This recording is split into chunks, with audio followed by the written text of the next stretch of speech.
Oi, gente, bem-vindos! Hoje nós vamos conversar um pouquinho sobre como os Estados Unidos utilizam o cinema como uma fonte de soft power. Eu sou a Carol. Eu sou a Ana. E eu sou a Débora.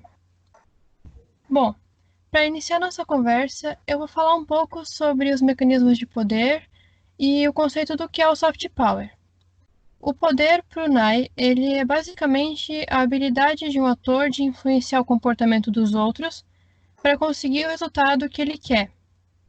Nesse mesmo sentido, o Nye ele vai distinguir a natureza do poder em dois campos: o hard power, ou poder duro, e o soft power, o poder suave. Por isso, para que a gente entenda o conceito de soft power, primeiro a gente precisa entender qual que é o conceito do hard power. Para o Nye, todos nós já estamos familiarizados com o hard power.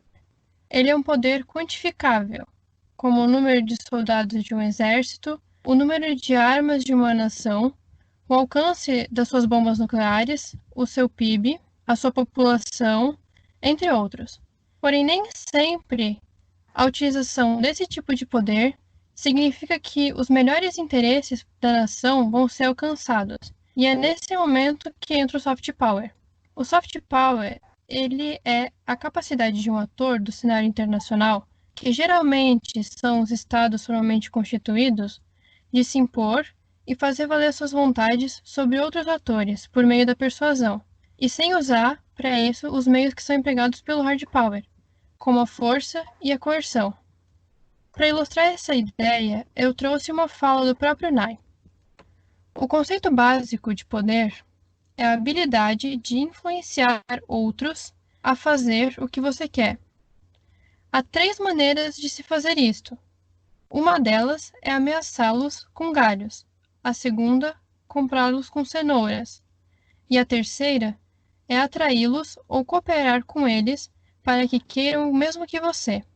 Se você conseguir atraí-los a querer o que você quer, te custarão muito menos cenouras e galhos. Nesse sentido, a gente percebe que tudo que gera o poder de persuasão vai ser considerado parte do soft power. E hoje, em particular, nesse podcast, a gente vai falar um pouco mais sobre as produções cinematográficas. Até a Primeira Guerra Mundial, o foco da indústria cinematográfica dos Estados Unidos era o mercado interno.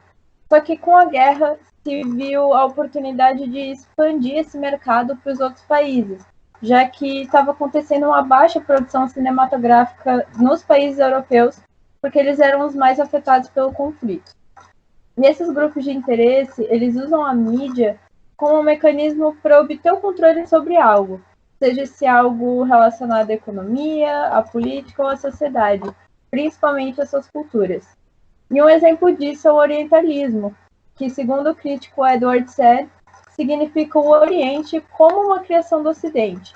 Então, através da mídia, histórias vão ser contadas pelos colonizadores desses povos que tiveram seus territórios dominados no passado e vão ser reproduzidas pelo mundo inteiro, criando assim uma imagem do Oriente que, na verdade, ela é feita pelo Ocidente. É por isso que a ideia que a gente tem que o Oriente é incivilizado, é sexual, é fonte de radicais religiosos e de estados que promovem guerra é totalmente criada e reproduzida pelo Ocidente. Porque no tempo das colonizações, eles não só controlavam os países do Oriente, como também controlavam o que o resto do mundo poderia saber sobre esses países que estavam sendo colonizados.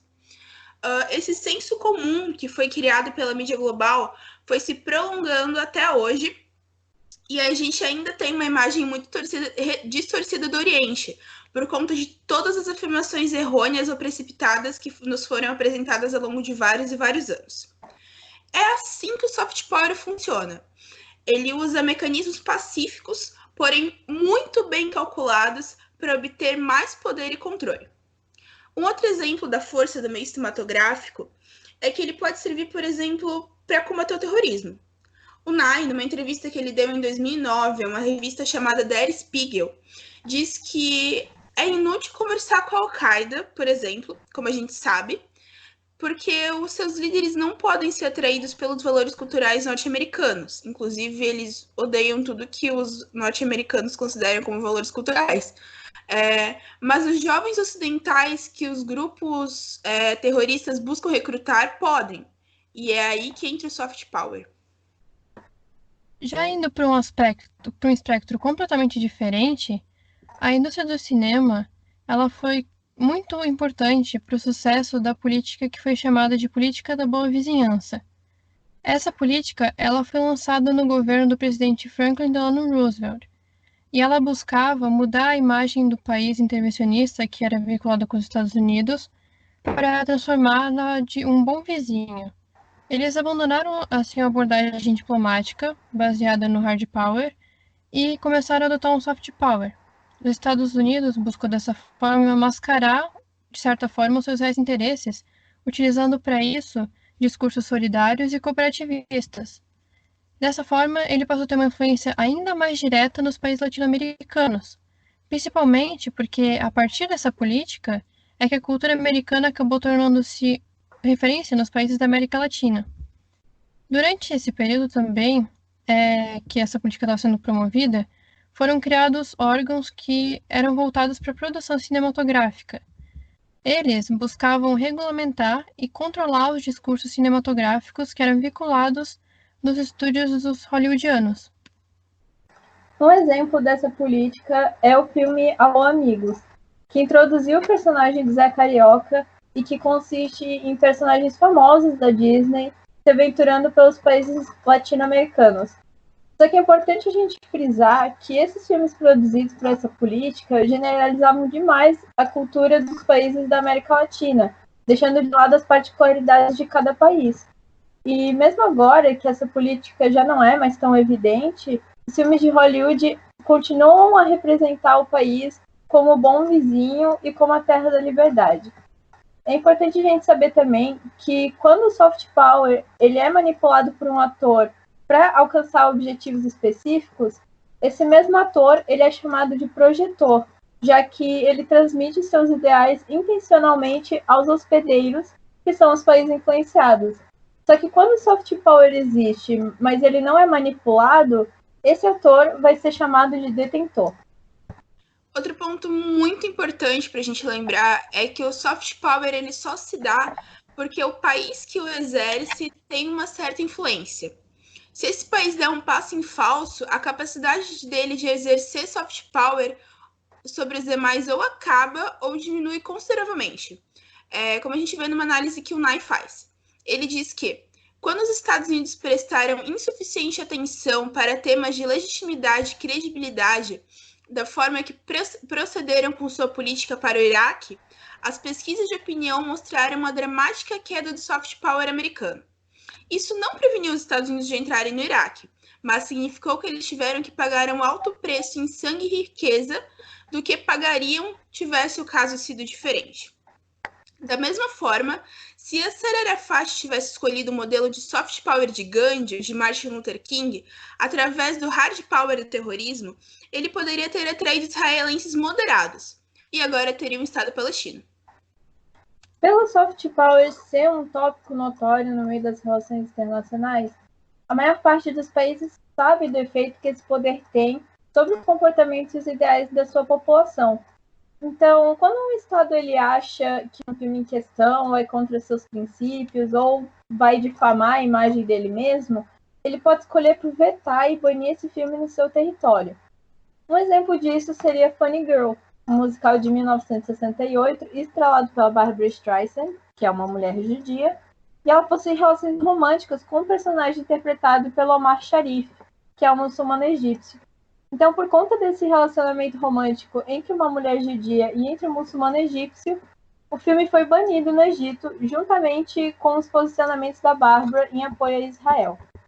E além desse, é possível a gente citar os banimentos da Indonésia, de A Lista de Schindler de 93, porque ele é um filme simpatizante com a causa judaica, e Noé de 2014 pela má representação dos profetas bíblicos. Existem casos muito interessantes, como a proibição de sniper americano no Iraque, porque esse filme foi considerado um insulto à população iraquiana. E isso mostra muito bem a tendência dos Estados Unidos em difamar momentos históricos e sociedades diferentes, e a necessidade dessa colocação de que os estadunidenses são bonzinhos e os estrangeiros são maus em blockbusters. E isso é um belíssimo exemplo do que eu falei antes sobre o orientalismo. Apesar disso, às vezes, produtores de Hollywood optam por adaptar e cortar parte de seus filmes para que eles possam atender às exigências de certos países e serem exibidos.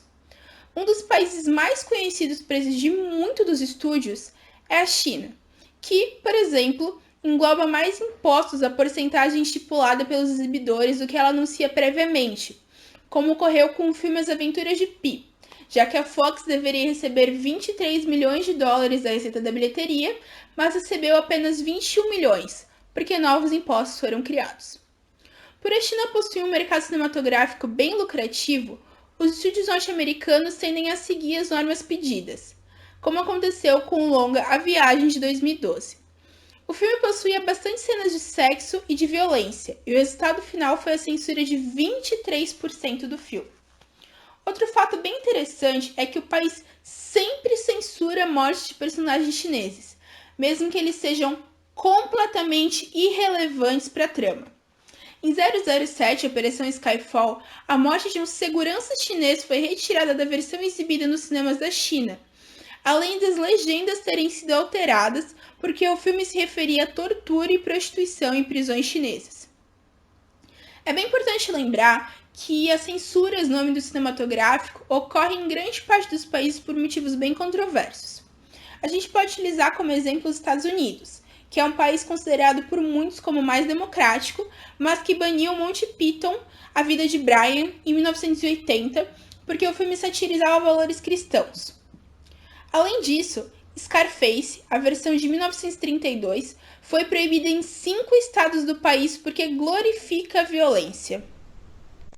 Nesse sentido, é possível que a gente entenda que a indústria cinematográfica, como uma forma da utilização do soft power, ajudou muito os Estados Unidos a conquistar o status que ele tem atualmente, e também para moldar a imagem do país como ele é visto internacionalmente pelos outros. Não porque esse país ele também não teria condições de fazer o mesmo utilizando-se do hard power, até porque ele é uma das maiores potências militares do mundo, mas sim porque utilizando-se dessa estratégia do hard power, esse impacto ele seria muito mais por conta de um medo generalizado que isso causaria do que realmente por uma admiração dessa ideia de os países quererem ser o Estado americano. Além disso, a cultura de massa que foi gerada pela indústria e o impacto que foi causado por ela é, no mínimo, extraordinário. Assim, a gente pode ver que muitos filmes, desde filmes como O Mágico de Oz, que foi lançado em 1939, eles trazem elementos definitivos do ideal do American Way of Life. E eles trazem coisas como a exaltação da ordem, da racionalidade e também do método. E ele apresentam diversas falas como a seguinte: se algum dia voltar a ir atrás dos desejos do meu coração novamente, não ultrapassarei os muros do meu quintal. E se o que eu estiver procurando não estiver lá, é porque nunca havia me pertencido. Outra fala também bastante marcante desse filme é: não há lugar melhor do que o nosso lar, o que deixa bem evidente tudo aquilo que eles buscavam passar. Continuando pelo Capitão América, que foi criado para ser uma representação de tudo que faz com que os Estados Unidos seja o melhor lugar para viver. Joe Simon, um dos criadores do personagem, declarou que: quando tinha 8 anos, minha turma recebeu a visita de um ex-combatente da Guerra de Secessão. O idoso apertou a mão de cada criança no local e disse: deem a mão a quem a estendeu a Abraham Lincoln. Isso me marcou para o resto da minha vida, e foi assim que empreendi a minha busca por um super-herói para os Estados Unidos. Ele diz que agora no cinema, o Capitão América é outra vez popular porque o mundo está em um lugar muito perigoso, e é um herói que pode nos ajudar a atravessar os momentos difíceis. E assim, chegando às histórias como a de Corações de Ferro, que procuram mostrar a grandeza dos Estados Unidos e o quão longe seus soldados estão dispostos a ir para proteger a nação. E o soft power se faz presente porque, por mais que os filmes sejam feitos para diversão e entretenimento do espectador, existe ainda assim uma mensagem que é absorvida, mesmo que inconscientemente, pela população. E é dessa forma que terminamos a nossa conversa sobre o uso do soft power no cinema estadunidense. Esperamos que tenham gostado e agradecemos pela sua atenção.